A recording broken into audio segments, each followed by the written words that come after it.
Now we're live. Hi everyone, I'm Lisa DeGrace. I'm the Development Director at Sitka Center for Art and Ecology. We are located out on the Oregon coast, just north of Lincoln City, and we provide residencies for artists and workshops most summers in the summer, except for this summer because of the pandemic, of course. But we're here today in Portland at the home studio of Ebenezer Galluzzo for our Mingle and Muse. So I'm mostly just going to turn it over to Ebenezer and let him lead you through his process, but just wanted to run through a couple things really quickly. The first is to thank the Kinsman Foundation who support this particular residency, which is a joint collaboration with Blue Sky Photography Gallery. So our thanks to our friends as well at Blue Sky. Also wanted to thank the Schnitzer Care Foundation and Jordan Schnitzer for supporting this program as well as all of the events during our 50th anniversary year, which is this year, starting in May. We are new to Instagram Live, so we're doing our very best. This is our very first one. We will do our best to answer your questions, and I'll throw them out to Ebenezer, but if we do miss a question, just please accept my apology in advance, and we'll learn more even for next time.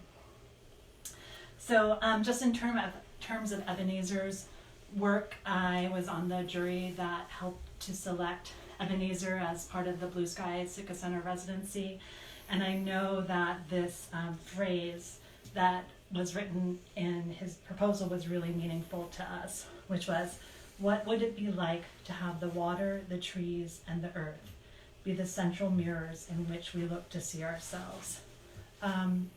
So what I really love about Ebenezer's work is that I feel like his work really lets me in to his process and his reflection on being. Even as it's a deeply personal work and very self-reflective, I feel very included in that process. So it's just, I hope we'll get to talk more about that along the way. And then the last thing I just wanted to say is don't miss the Gender Euphoria show at Five Oaks Museum. I think it's just at Five Oaks Museum on Instagram. Ebenezer is a part of that show, and it's a really terrific show that's up through online virtually through... At least the summer, I know for sure. There you go. Mm-hmm. So I'm just going to tuck behind the camera and turn it over to Ebenezer. Thanks so much for letting us be here. Yeah. Hi everyone, or the few of you that are watching. Or that's why I was telling Lisa this will be an interesting experiment doing this. I'm used to... Is that me? Yeah, I'm sorry. Sorry. I'm used to talking to a crowd of people and kind of reacting to their energy, so this will be an interesting experience. It'll be more akin to when I'm talking to myself in the shower, when I'm practicing what I'm going to say, so it'll be somewhere in between there, and we'll see how it goes. I might ask questions to the room, which means you two are responsible for responding. Excellent. There you go. Hi, again, welcome to my studio. We can have a little look-see around to the space. I cleaned up. I wore pants for you all today. I cleaned up my studio. It's usually very messy as I'm working on things, so I made it pretty. I did my hair to see you all. It's nice to have people in the space. A little bit about me. So, just a refresher, I use he, him pronouns. Before I went into this residency, I was working on, and I'm still working on, a body of work called As I Am. It was up at Blue Sky, it was up at Paragon, and when I was doing a talk at Paragon, sometimes really brilliant things come out of my mouth that I don't have planned, and hopefully that happens today. But one of the things that I said that I wanted to explore more, which was asking the question, what shapes my mirror? Oh wait, before I get into that, I'm going to backtrack for a second. First off, so this is all super in process stuff that I'm showing you all.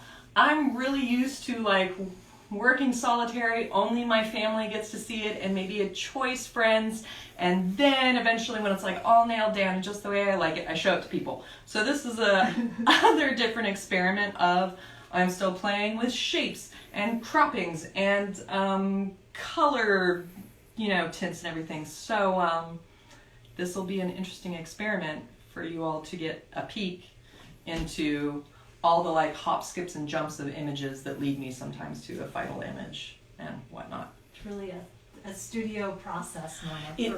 It is, you lucky people, whoever you are that are watching. All right, back to. Oh, no, go. Okay, great. What got me going as I was going in, I really believe in the power of questions. That's kind of how I approach my art in general. It helps me so. It says poor connection, but now you're good. Oh, I know. I was wondering that. It's kind of like not the best connection in this room. We'll try and make it work. To sit with questions and understand them from a visual standpoint helps me kind of feel and understand things better than trying to figure out words for things. And the series of work As I Am came from, which was a whole series derived from visual ways to parse out my coming out as a trans man. So for me, the power of questioning things and the combination of those questions with visual art, I think is a really powerful tool and really how I approach my art. So that was what I was going with into the residency. The question of what shapes my mirror? What if the mirror is the landscape around me? And I just want to dink over here. So this is from that series, the As I Am series. You can go in and get all that gold goodness. This one's titled How the Light Gets In, using that idea of the power of the mirror. And I have some other images too that work with a mirror in my photographs, and I like the idea of continuing that evolution of breaking down a literal mirror, but also a metaphorical mirror, and having it become a new shape to reflect myself. So the first shot I did when I was out at the residency was this one. So the mirror from this image that you just saw, I broke into more pieces to lay down on the ground and take this image. And it doesn't quite come through, but it was a purposeful thing of what it was reflecting was the crowns of the trees. And it was like my offering to the place of Sitka, having this be my first photograph, which was to lie down and rest and kind of surrender myself to the landscape there and have it guide me in my work while I was there. And also let that evolution of what is the mirror and what is it reflecting, the idea that I have a crown, not in a like rulery way that you wear on your head to like wield power, but to be in relationship to a place, to be in relationship to myself, to be sovereign to myself, and be a steward to a place, I guess, is the idea I had behind that. So that was the first image. And vulnerable moment, when I did, I totally burst into tears, which has actually never happened before when I've taken a photo. To lie down and rest, I just cried. And the sun came out and it shone on my face, but it was startling, the potency of this photo and that moment. The other things that I noticed came up, so again, I'm coming in with the intention of what is reflected to me in this landscape. And in the process of the weeks there, I kind of found my own place, found my own trails, and came across an elk skeleton And I found that anything I came across was really something that the place was allowing me to see. And it made me think, I had my own preconceived notions of like, the outdoors, it is beautiful and majestic and grand. And like, yeah, it is. And birdsong, which there was a lot of, but there was like death and decay, lots of elk poop. Like there was all that other stuff too that I think a lot of people might have a knee-jerk reaction to of repulsion, which I also thought was really important because I've had people say that about my work also, of that it towed the line of beauty and being repulsed, which was an interesting comment for me to sit with given that they're self-portraits. So I thought, what a great thing to sit with, that this is my mirror of, this is really grand and majestic and beautiful and not what I originally would think of, but even more powerful in a way, at least to me, and personal. The other thing that came up for me that I noticed of walking around the landscape at Sitka, of what was reflected back to me that I also wasn't ready for or prepared for. In my first week exploring the area, walking around, I was also met with like a lot of no trespassing signs, a lot of private property, some like jokingly saying they'll shoot you if you venture towards there. And I like, okay, I have spent a lot of time outside. I like the web delay. It reminds me to breathe, so this is handy. So I've spent a lot of time outside, and I'm kind of used to encountering that, but for some reason it was quite jarring for me there. Again, I had the idea that I would have a lot of freedom of space to explore, and moving around the space, being met with a lot of like, don't go there, don't go there. You can technically go there, but we don't want you to. Was like another mirror that I kind of internalized a little bit of first wanting to go places, but making sure I didn't stand out in doing so. Mm-hmm. Right? Like, blend in if you can, act like you're from the place, and possibly avoid maybe yelling or harassment or whatnot from people. And that's how I internalize that, which can be a whole bunch of things of like wanting to look normal, wanting to pass, all of those things that brought up for me. And I was kind of bristling at it a lot. And again, having to sit with that of like, all right, well, if this is another mirror I need to look at, what the fuck is it trying to tell me? Feeling really constrained. And another question came to me, which was, in reaction to that, which was, or maybe it wasn't a question, it was more an observation, which was, oh, isn't that nice that they have that right to the privacy that they get there?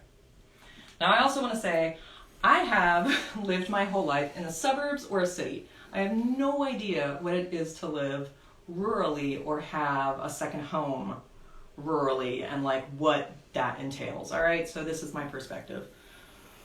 But what it caused me to, like, what I noticed was making me angry was this feeling of, oh, they have access and right to privacy. And it's making me look in the areas that I feel like I have not, or don't, or even in outdoor spaces or in interactions with people where that privacy can be impeded upon. Living in the city that I live in, also being the age I am, being white, being thin, being able-bodied, I still get, like, no joke, a whole ton of like privacy extended to me. It's mostly in my gender presentation where I feel that getting crossed a fair bit. And then when I was younger and feminine presenting, that got crossed a lot too. So it made me kind of explore that question of if I am a reflection of the landscape, if I am an embodiment of the natural world, what does that mean about like my ownership of my space, right? And when people have crossed that landscape or felt that they had a right to come into my personal landscape because it was different from them and they thought they had a right because I was different to step into that, right? So that was kind of like the other level that I started to explore, is this idea of my personal body as privacy and how to claim it as like my body, my space, what that idea means. And so here, it's like these ones, we can take a look at these. So this was, again, breaking down that mirror more that I started with and making a mask out of it. Of like, don't look at me, look at you. Look at yourself. What do you see when you see me? Take a look. That was one avenue.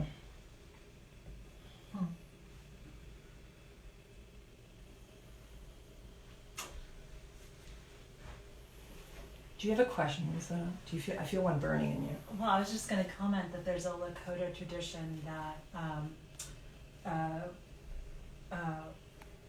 with coyotes, if you have like a coyote skull, you put a mirror directly in front of their nose so that any of their tricks flash back on themselves.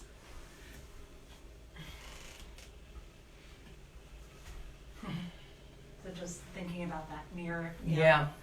exposing the viewer to the mirror and themselves is really powerful. Yeah.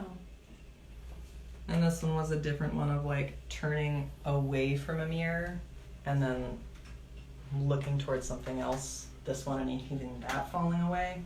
Again, we'll see where these go.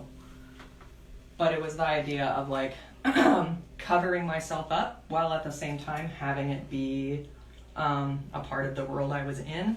Felt like a powerful act as a way to claim that. And again, this is in process. So this is still a I'm kind of wrangling with and don't have answers for yet. This and I don't think it's like, I think this is a real universal topic, this idea of privacy, of when we are granted it, when it is kind of assumed that people can step over it, when I have to look at, when I have stepped over somebody else's, like it's a complex question I'm still sitting with after being there. But I kind of want to tangent for a second.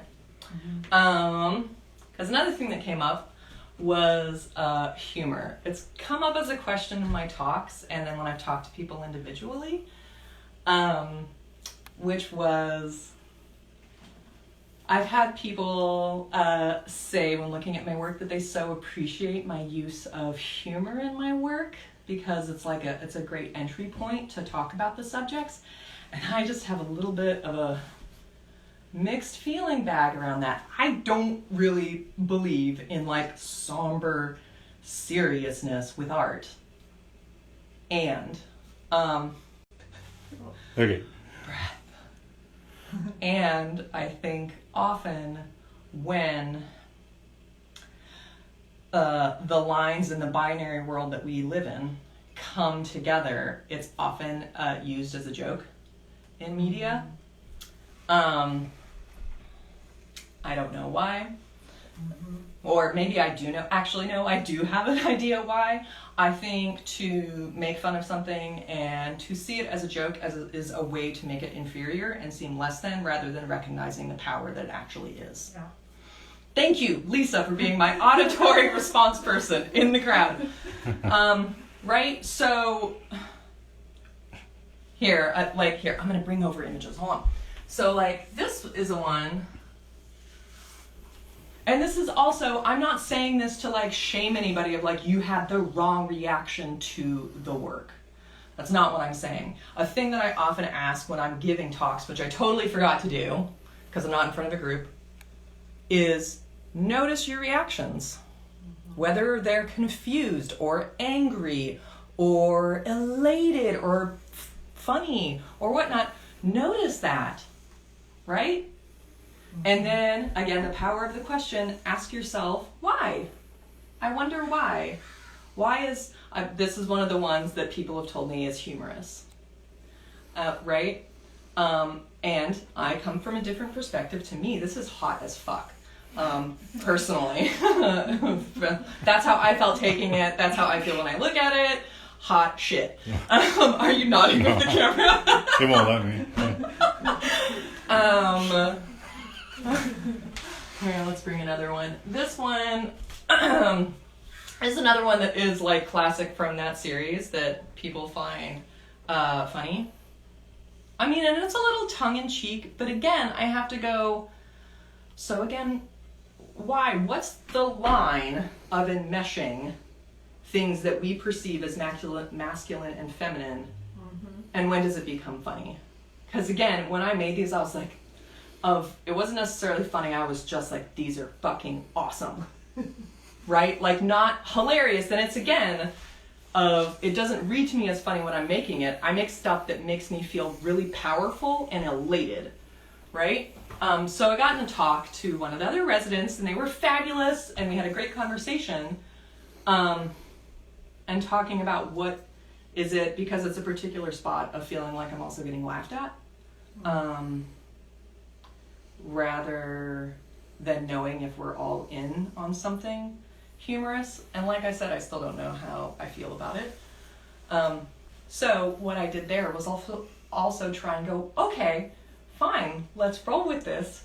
I'm going to make something that makes me laugh out loud, but also makes me feel like hot shit. So,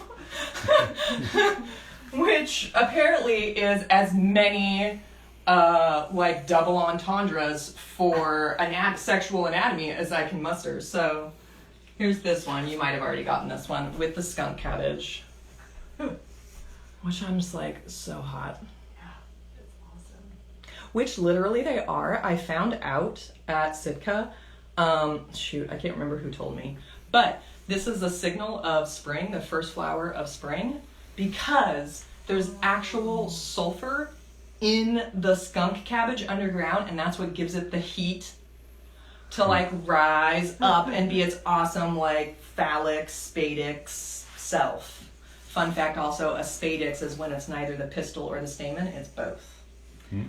Fun botanical facts, people. All right, and then so the other one that I love, and I was in the studio like dinking around on something else, and I had brought I was probably like breaking mirror to make a mask, and thinking, because I had all these pussy willows that I brought, and I've been trying to do something with pussy willows in the past and it didn't quite work, and then I went, oh god, duh, I'll make a pussy willow shaft. That's it! And I just cracked up for like 5 minutes. So that's where this image came. And again, it's like not a joke. If anything, it's making a joke of like what people think like one kind of sexuality is, or just like I think it's funny when it's just kind of like breaking the illusion of the binary system, either in sexual desire or gender or all of the things, and that really did it for me. And I swear to fucking God, also, the amount of times in college that I had to watch one of my other cis male students show a photograph of themselves masturbating, that I was like, fuck you! And that was really joyful for me to make, which really what it always comes down to is this a celebration of me? Is this joyful for me? Which loops back to this idea of privacy that I was thinking about, which is how to like maintain and respect my own sphere of what I deem to want to keep private and what is nobody's business, and also not hide, right? I thought about that because often I think when people come to talk to me at art events or whatnot, like gender, trans, anything that even touches on that scope is like not talked about at all. Like I'll go to crit groups and it's just like it's never touched at all. And I think that's kind of like the opposite end of the spectrum of, yeah, don't ask me invasive questions, but like don't ignore a facet of me and my work and my personhood. Like, right? That's a different barrier that's kind of getting crossed, I guess, in a way. So, and it's something I think about a lot when I'm making my work, but also when I'm talking about my work. How much I want to share, how much I want to keep to myself. And a thing that I've noticed is really helpful is what I was saying of really focusing on, for me, what feels joyful. Not always comfortable, but like expansive, right? Which leads me to the last image that I made, which I've never done a residency before, by the way. Yeah, this is my first one. And it was like 5 days till the end. And I did this picture, and after I did it, I was like, done. If I make anything else, that's great, that's fine, but like, I got that picture.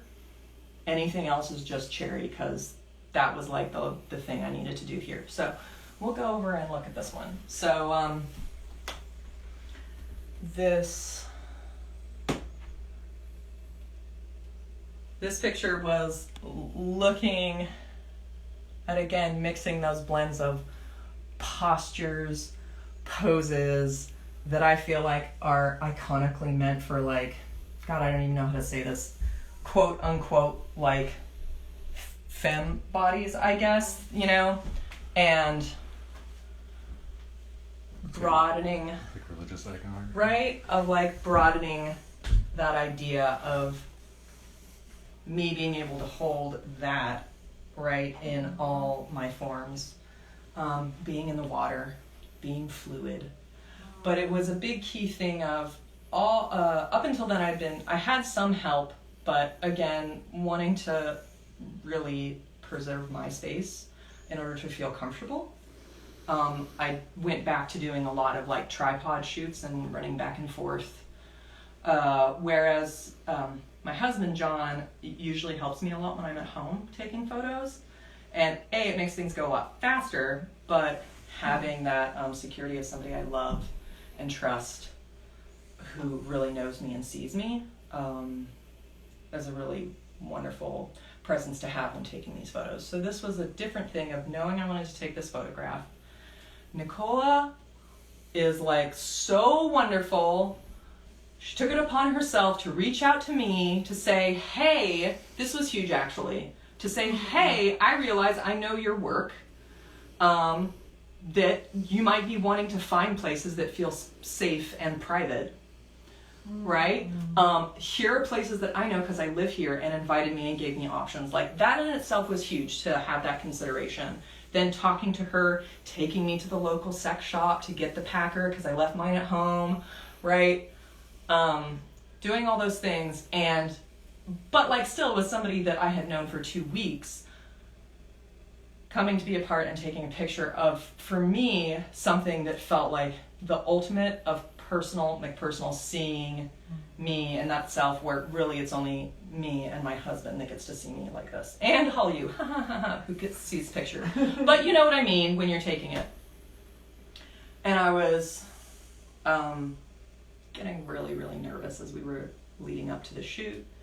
And it kind of went full circle of the humor and figuring out for me what I needed to respect my own privacy, but also to respect my own celebration and joy and expression is, and it also made me figure out the thing about humor, especially when it comes to, like I said before, the power that is actually apparent, is that I realize, and I do it too, not innocent of this, in different scenarios is that when people are in situations that they feel uncomfortable or that they don't know exactly what the best mode of behavior is, or they don't know exactly a thing that they're looking at, they'll make a joke. Does not make it okay, but I noticed that as kind of like the knee-jerk reaction of, oh, like I'll do it with my friend who's like having a tough day, I'll help make a joke to like lighten the mood. I noticed myself even doing that in talks. It's kind of intentional to kind of like warm everybody up and then just be like, bam! But also I try and catch myself to go, I'm not going to make this easier for you all by keeping it funny the whole time. And so it was, I realized, a requirement I needed to make for these people that I didn't know of, if you're going to be at the shoot, this is what I require of you. We do not need to be somber and serious, but no jokes. Your job is to uplift me, give me a towel because it's really cold, but mostly like encourage and uplift what I'm doing and seeing it for the powerfulness that it is. And everybody there was amazing at that. Again, props to Nicola. She was just like exactly what I needed her to be. She just went, breathe, because again, it was really cold, but to remind yourself to breathe in a really vulnerable situation was powerful, giving me encouragement while I was lying in the river. So again, yeah, this was like my thing that for me felt like that was the key piece I needed to do, where all the things kind of came together. And also it's kind of makes sense of, if we look to the water, that is, at least for me, what I see as the natural mirror. When I can see myself in a river or a pond or the ocean, and to be literally held in that mirror felt pretty amazing. And then to allow myself to be seen by people I didn't know was quite powerful too. So I'm very grateful for that moment that was provided, by just having the space to be in a place for a long enough time and work through discomfort, work through the things that were kind of annoying me and pissing me off, and getting what I need to do from that. Yeah. Can you talk maybe a little bit about what's next with these? And like, I see that you've started to do some drawing or adding things, and so like for folks who don't know about your process with that, and I'm also curious, like, you know, why you started working with your photos in that way in the first place, and where it's gone, and if this is a similar trajectory or different.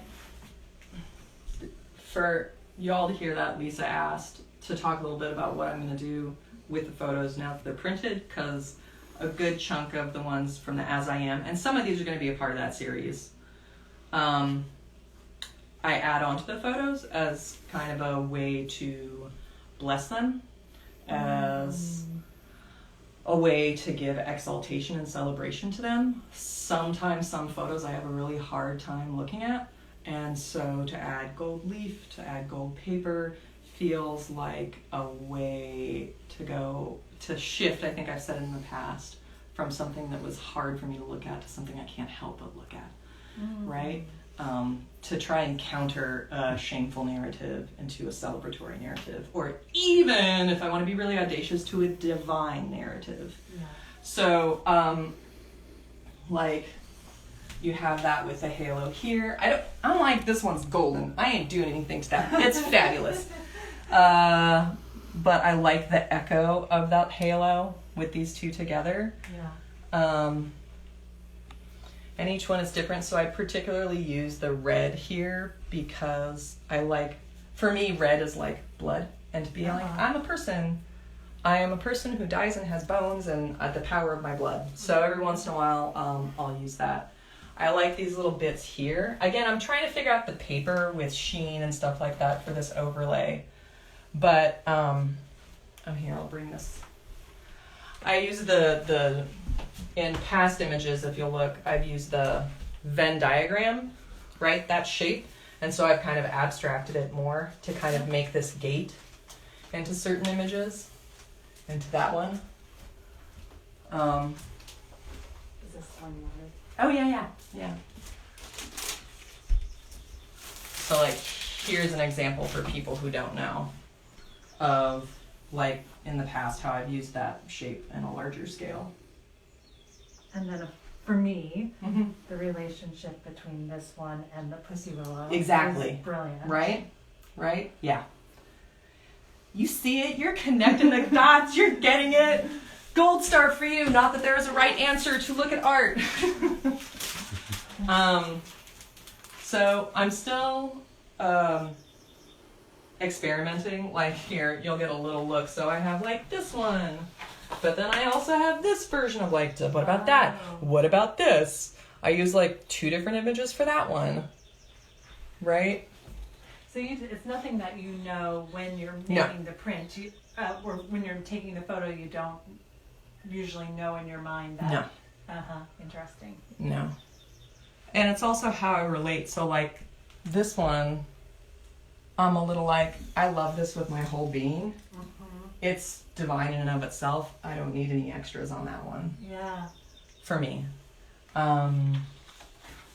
And like this one, I would love to find a way to connect these two. I still haven't quite figured out a way that works, but that's something I'm thinking about. And I guess if people are still with me, are people still there? Oh, okay, There's great. 10 people. Yay! Hi, 10 people. Hi. I will share a little thing that I'm playing with. Don't like, Okay, girl.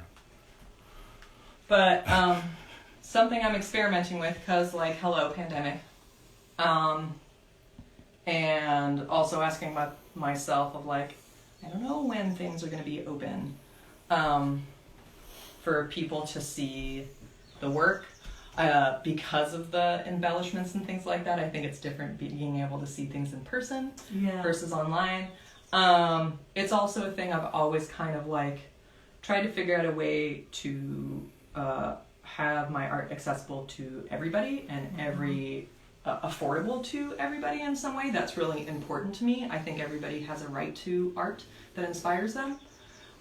So this is the thing that I'm playing with, okay? So you get a seat. Are you ready?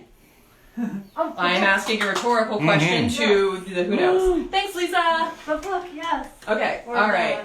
Did you call it a book? I don't know. Maybe y'all will help me figure out a name for it.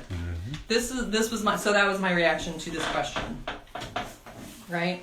We'll figure out the best way. What's the best way to do it? Let's do it here, so it'll all fall apart in my hands. Let's do it down like that. Does that work? Okay, great. So, here we go. This is an image I took that wasn't up on there. This is a mirror that's covered with moss, so that's the reflection of the sky above me. Okay.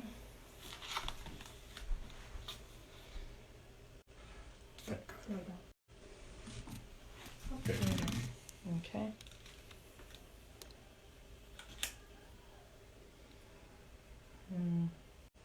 Okay. Do it over Yeah. here. Should I move? Yeah. We're moving to a better corner, we hope. Hopefully that helps. Okay.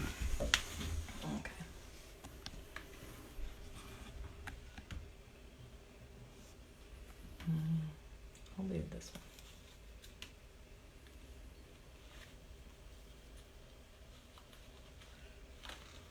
And were these images all at Sitka? These were all at Sitka. Oh, wow.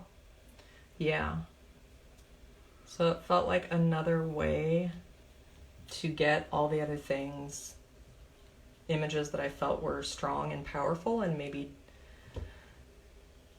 didn't fit in a series or on their own, but together as like a story.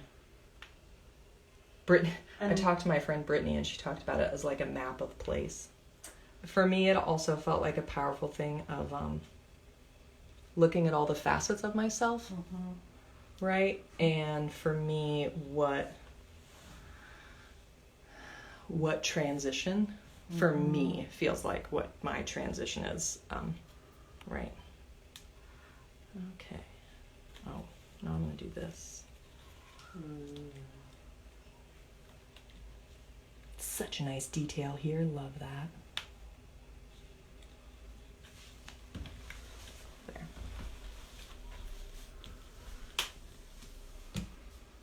And that's what you get.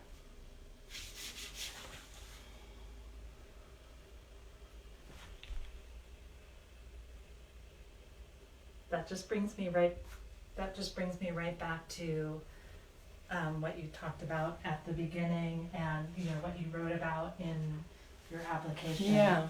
About the place being a mirror to you. Yeah.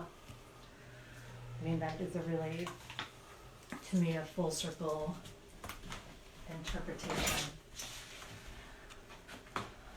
Do you have energy for just like one or two more questions? Yeah, let's do questions. I was also wondering, and because you talk about it a lot on your website, about spirituality and this work, and we sort of touched on it, like in talking about some of the drawings and things on here. But I'm just curious about that presence. We talked about it in a lot of ways in this series, but that its presence in this series, and then if you see that evolving in your work, over these last 3 series. I'm just looking through your series of works that you have on your website. Right. Which is a great website, everyone. Thanks. So the topic of spirituality and my work.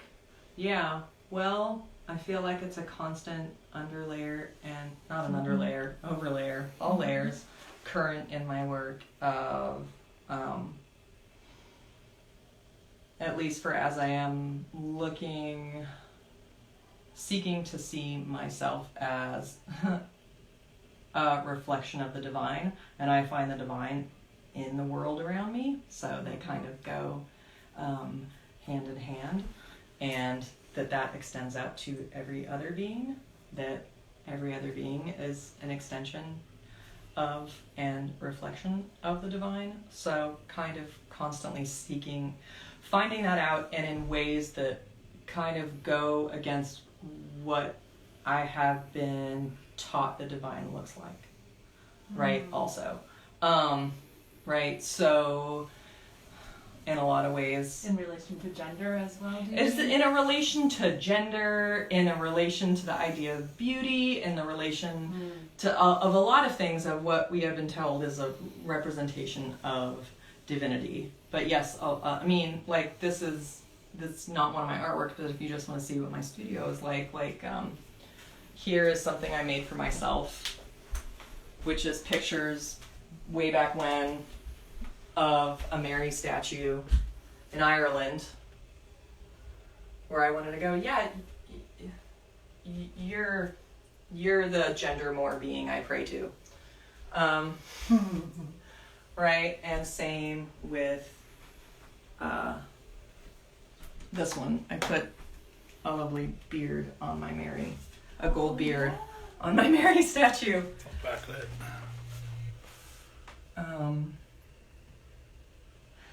And I remember talking with you around this elf and the idea of actually a permission.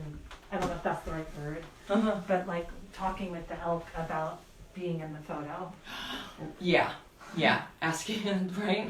Yeah. Privacy, yes, even ask a bunch of bones if it's okay if I take pictures with them. Which it was an amazing moment when I did do that photo. I heard a crashing in the woods. I can't remember if I told you the story. I heard it crashing in the woods, and also there's a pile of bones, so something hunted it. So there was that going through my mind.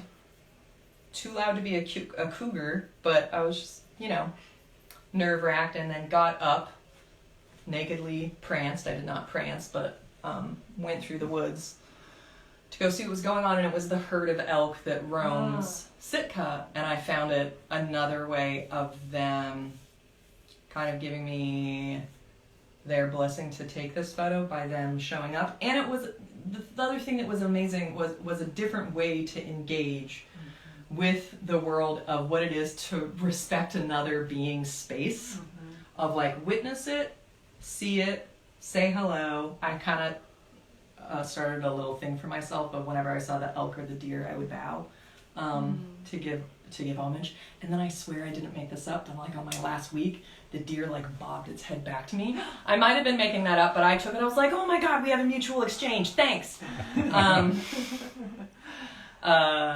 But it felt like an exchange in that moment. And also just the other thing, going back to the divinity, I've said this before in other talks, but of like where I put those halos are also being like that expression, whether it be gender or not, is also divine.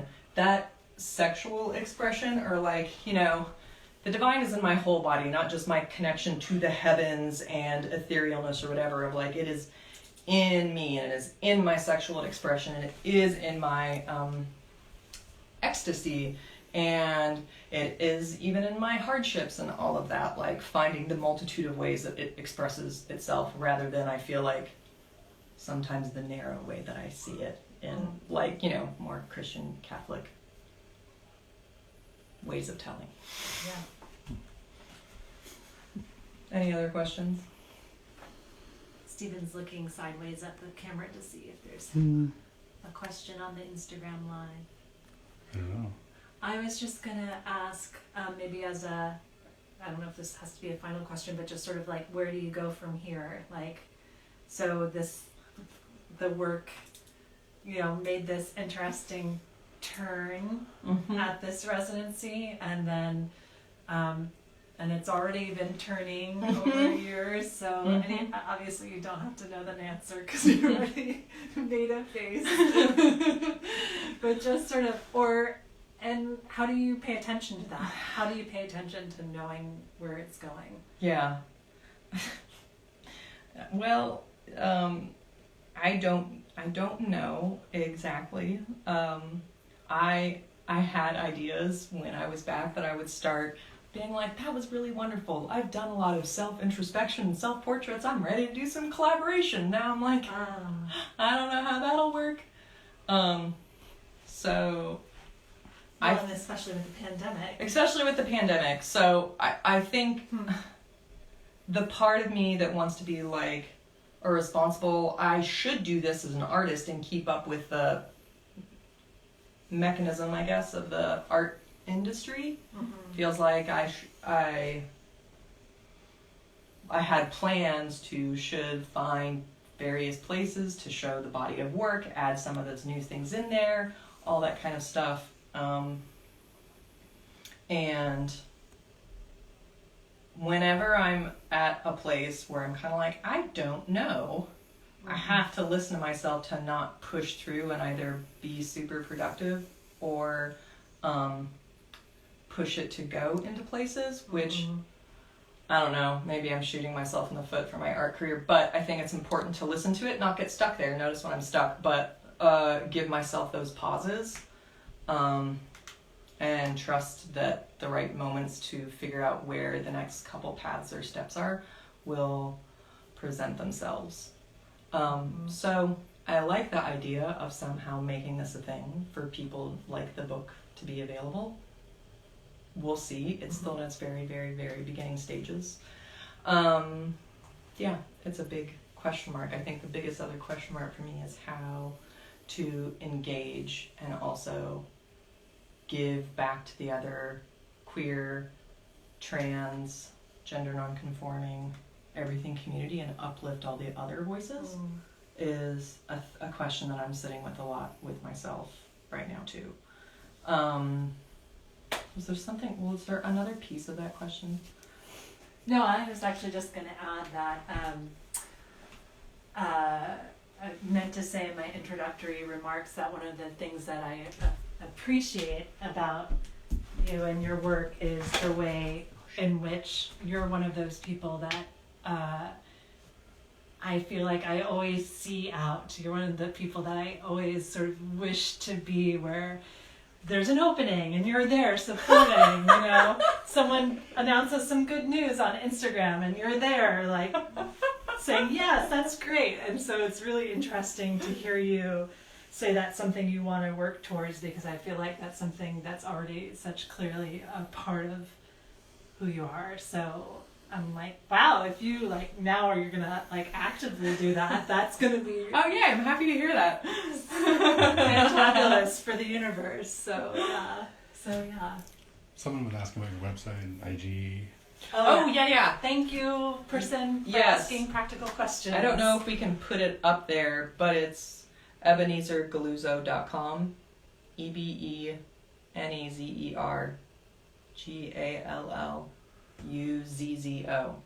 2 Z's.com. And then I'm at photo.galluzzo. That's my handle on Instagram, and it has a lot of the work. And some I can't, which like, God, this stuff is so good. I wish I could share it on Instagram, but shit. And Nipples. if we don't have it here on the Instagram live, we will put an additional post up in our story feeds or in our feed so that you'll have it for the future. Good question. Thanks, everyone. Thank you for letting us into your home and sharing these stories with us. Yay. Yay. We're really excited. Thank you for that audible encouragement, Stephen. Yay! Cameraman shouldn't talk. Okay. Bye, everyone. Bye, everyone. Bye.